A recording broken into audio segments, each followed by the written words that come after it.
আজ পাত্রপক্ষ অনিন্দিতাকে দেখতে আসবে, সেই নিয়ে সারা বাড়িতে তোড়জোড় চলছে। চলছে সব রকমের প্রস্তুতি, আর সে প্রস্তুত হচ্ছে তারা চলে যাওয়ার পর যা যা হবে তার জন্য। বিকাল 5টার সময় তারা আসবে, তার আগে এই সমস্ত বাড়ি পরিষ্কার করে সুন্দর করে গুছিয়ে রাখা হলো।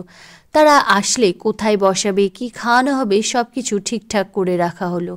এমনকি ওই ঘরে অনিন্দিতার হাতে বানানো বিভিন্ন জিনিসও আগে থেকে এনে রেখে দেওয়া হলো। প্রতিবারের মতো এবারও মা তাকে ওই হলুদ রঙের শাড়িটা পরতে বলল, তার সাথে আরও কিছু প্রসাধন। দেখতে দেখতে 5টা বেজে গেল। ওপরের ঘরের জানালা থেকে সে দেখতে পেল 4জন তাদের বাড়িতে প্রবেশ করছে, 2জন পুরুষ 2জন মহিলা। একজনের বয়স একটু বেশি, আরেকজন অল্প বয়সী, তার মানে এই সেই পাত্র। বেশ উঁচু লম্বা, হ্যান্ডসাম, শুনেছে ভালো চাকরিও করে। ছেলেটিকে দেখে মনে মনে সে হাসল, আর বুঝে গেল এরা যাওয়ার পর ঠিক কী কী হবে। পাত্রপক্ষকে বড় হল ঘরটায় বসানো হলো। পাত্র, তার বাবা মা আর পিসি এসেছিল। দাদার সঙ্গে ভালোই গল্প জমে উঠেছিল। এমন সময় অনিন্দিতা ঘরে প্রবেশ করল। দাদা বলল, এই হলো আমার বোন অনিন্দিতা। তাকে দেখা মাত্রই সবার মুখের হাসিটা বিলীন হয়ে গেল। সবাই চুপচাপ, পিনপতন নীরবতা। এইভাবে বেশ কিছুক্ষণ থাকার পর তার মা নীরবতা ভাঙলেন। প্রতিবারে মুখস্থ বলার মতো এবারও বলতে শুরু করলেন, আমার মেয়ে কাজকর্মে ভীষণ পারদর্শী। জুতো সেলাই থেকে চণ্ডীপাঠ সব কিছু সে পারে। রান্না বান্না থেকে ঘরের কাজকর্ম সবও একাই করে, আমাকে কিছুটি করতে দেয় না। মেয়ে আমার খুব শান্ত, সাতচরে রাগ কাটে না। এই যে দেখছেন এই আসনগুলো সব ওর নিজের হাতে সেলাই করেছে। এই টেবিল ক্লথগুলো ওর করা। খুব সুন্দর ছবি আঁকতে পারে, খুব মিশুকে, সবার আদর যত্ন করতে পারে। এইভাবে বেশ কিছুক্ষণ মা মুখস্থ বুলির মতো সব বলে চলল।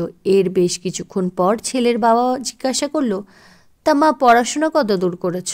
আমি বললাম, বিএ কমপ্লিট করেছি। এরপর মা আবার বলে চলল, আমার মেয়ে পড়াশোনায় ভীষণ ভালো, এমএ পড়তে চেয়েছিল, কিন্তু আমি পড়াইনি। কী হবে এত পড়ে, তার চেয়ে ঘরের কাজ শেখা ভালো। এরপর ছেলের মা বলল, ঠিক আছে তুমি ঘরে যাও।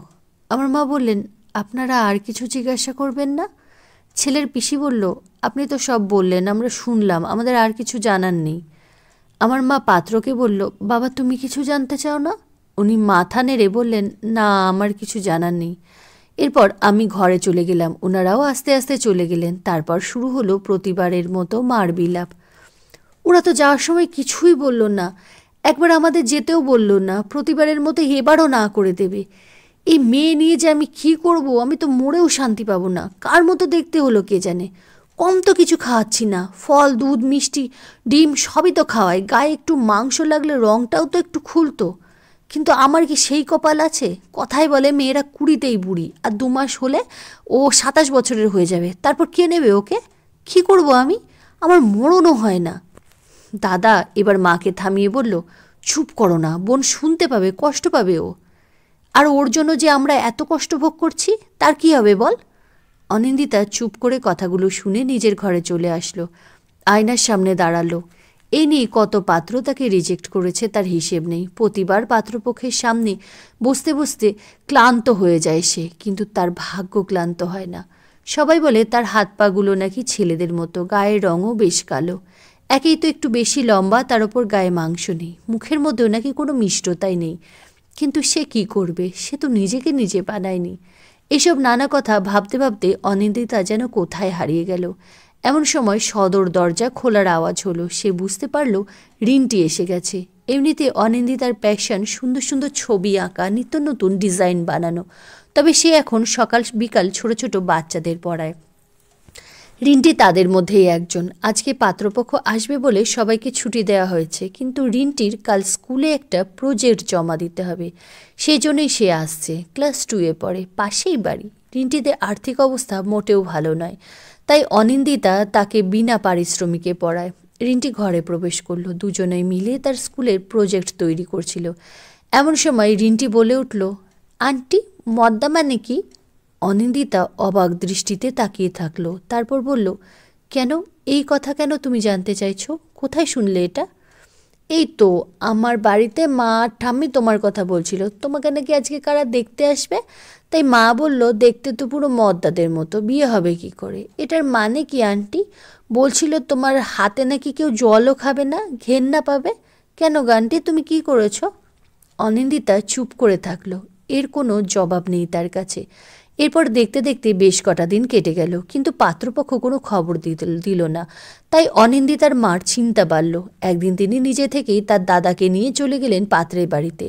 সন্ধ্যের সময় দুজনেই মুখ শুকনো করে ঘরে ঢুকলো। দাদা তো যেন রেগে আগুন। দাদা বলল, মা, তোমার এসব করা কি খুব দরকার ছিল?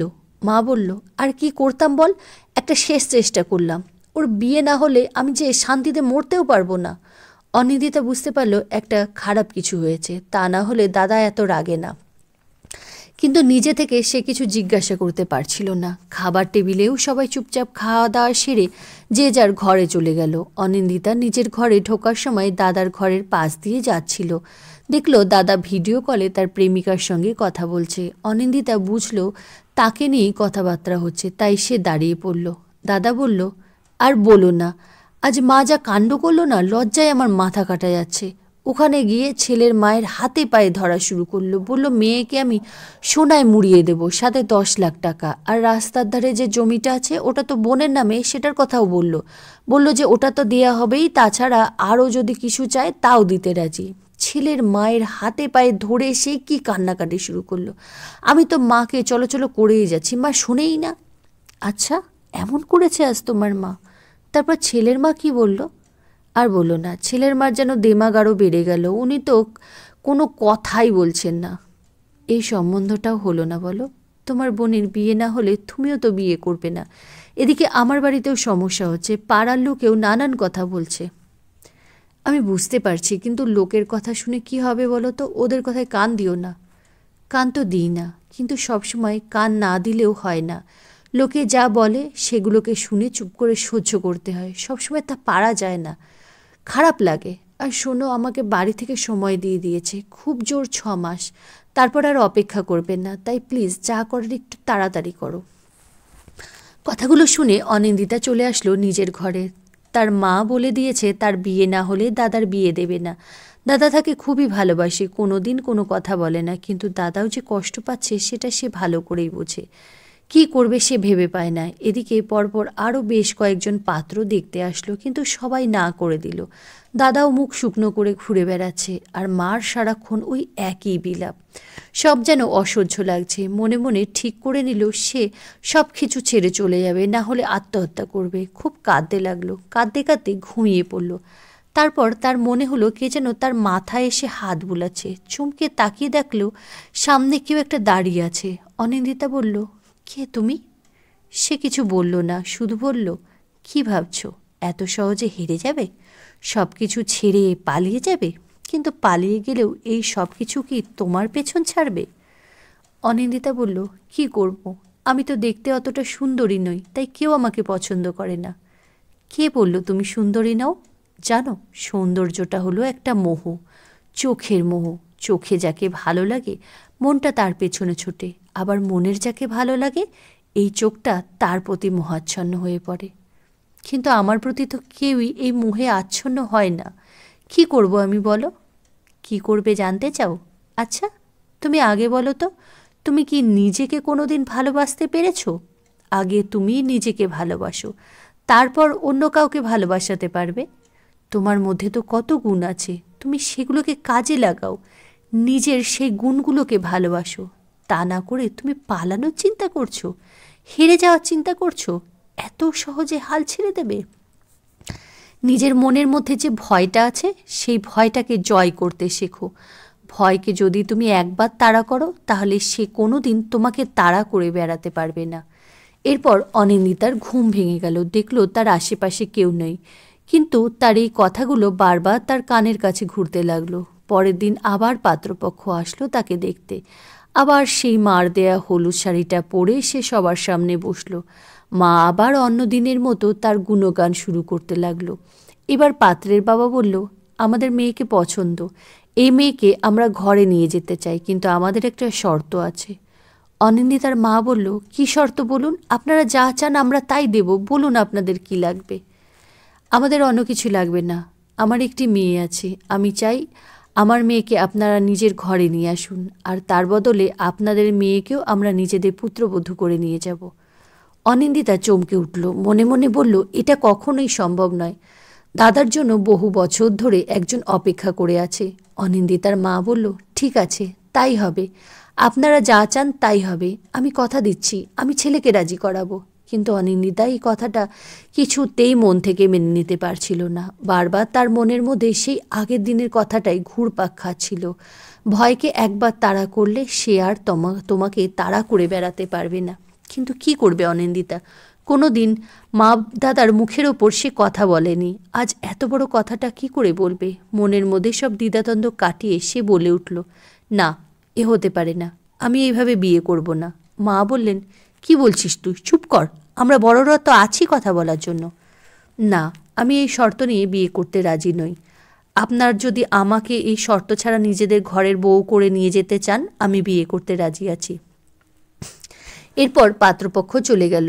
মা তাকে নানান কথা শোনাতে লাগলো। দাদা থামানোর চেষ্টা করলো। অনিন্দিতা বলল, মা, তুমি আমার জন্য আরেকটা মেয়ের সাথে এইভাবে অন্যায় করতে পারো না। সেই মেয়েটা বহু বছর ধরে দাদার জন্য অপেক্ষা করে আছে। মা যেন দাবানলের মতো ফুঁসতে লাগলো। এরপর সে মনে মনে একটা সিদ্ধান্ত নিল। রাত্রিবেলা মা আর দাদাকে বলল, আমি নিজের একটা বিজনেস শুরু করতে চাই, লেডিস গার্মেন্টসের বিজনেস।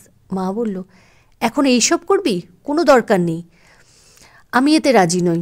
অনিন্দিতা বলল, আমি আমার সিদ্ধান্তটা তোমাদের জানালাম। এতদিন তুমি যা চেয়েছো আমি করেছি, কিন্তু এবার আমি নিজের জন্য কিছু করতে চাই। এরপর অনেক রকম অশান্তি, অনেক টাল বাহানা চলল।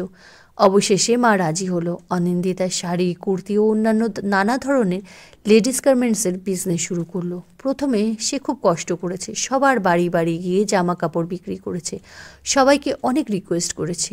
আর এখন তার নিজের শোরুম আছে, একটা বড় শোরুম। সেটাকে আরও বাড়াচ্ছে। তার নিজের ডিজাইন করা নানা রকম শাড়ি, কুর্তি, অন্যান্য জিনিস বিক্রি হয়, বাইরে বাইরেও যায়। এই পুরো শোরুমটায় যতজন ওয়ার্কার আছে সবাই মেয়ে, আর তাদের মধ্যে একজন হলো সেই রিন্টির মা।